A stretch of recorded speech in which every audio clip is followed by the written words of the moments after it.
Hello everyone. Today we will read about birds. आज हम EVS में बर्ड्स के पक्षियों के बारे में पढ़ेंगे।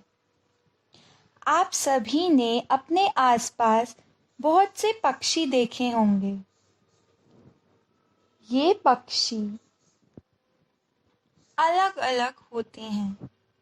सभी पक्षी अपने आप में बहुत सुंदर होते हैं। तो चलिए कुछ बर्ड्स के बारे में जानें। यह स्पैरो है। चिड़िया को आपने अपने आसपास बहुत जगह देखा होगा, जैसे घर के पास, स्कूल से आते वक्त रास्ते में। यह है पीजन। पीजन होता है कबूतर। कबूतर भी हमने अपने आसपास अक्सर देखे हैं। पैरट यानी कि तोता। यह ग्रीन कलर का है। इसकी चोंच यानी कि बीक रेड कलर की है और यह एक बहुत सुंदर पक्षी है।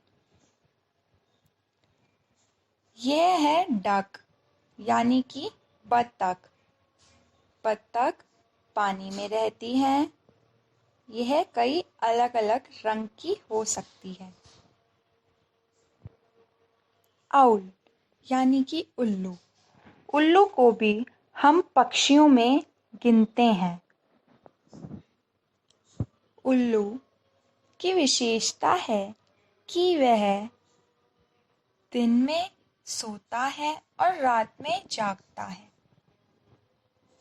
चिकन यह हैन या मुर्गी की तरह दिखने वाला ही एक पक्षी है जो कि मुर्गी से थोड़ा सा छोटा होता है। क्रो यानी कि कौवा। कौवा भी आपने कई जगह देखा होगा और इसकी आवाज़ तो आपको याद ही होगी, है ना? ईगल यानी कि चील। चील बहुत ऊंची आसमान में उड़ती आपको दिख जाएगी।